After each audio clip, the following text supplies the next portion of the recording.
one of the reasons I'm successful in real estate is because of the team that I have with me. And I'm very proud of both Denise and Derek and the job that they do for my clients on a daily basis.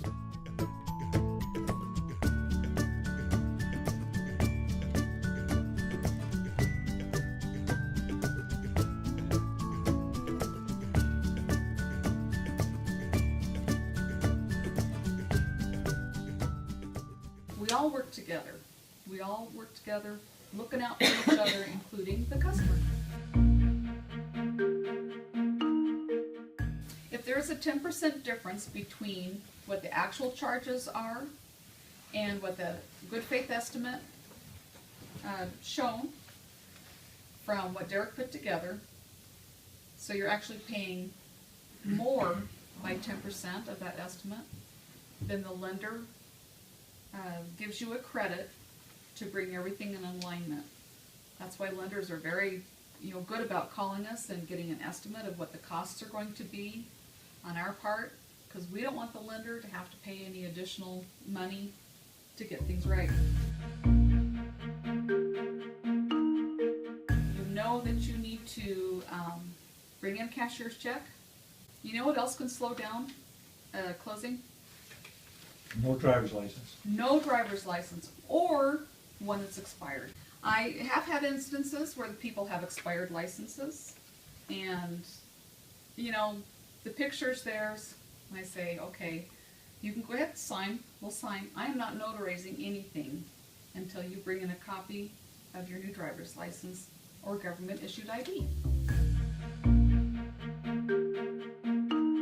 Why do you need a driver's license? It doesn't have to be a driver's license, Or it just has to be government ID. Government ID. I get a lot of concealed weapons licenses.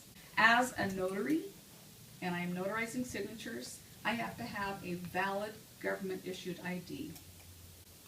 And I know that when it expires, you're still who you are, but it's not valid at that point because it is an expired license. I have to be able to attest in court if I am ever brought into a situation where somebody is saying they shouldn't, that's not who they were and this is fraud.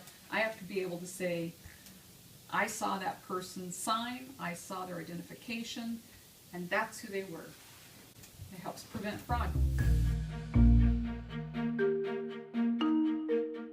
That non-borrowing spouse, the Mary Jane has bad credit, and Harold has great credit, so she doesn't have to, or she's not on the loan, she doesn't qualify to be on the loan, but she is the spouse. Idaho's that community property state. She has to sign certain documents, the big one, that deed of trust, and the truth in lending, and a couple of items like that. The deed of trust is not going to have her name on it. She does have to sign it, and then she has to sign a quitclaim deed saying that she does not have any claim to the property, basically for lender purposes. Why does my wife need to sign? She's not buying this house, and the truth is, the wife does have to sign. It's a community property state. If you're selling your home, bring your spouse. Things that can hold up closing would be not getting your lender all your documents in a timely fashion. Make sure that hazard insurance binder is taken care of. You've spoken to your insurance agent. You've got everything lined up. Cash to close is more than you expected.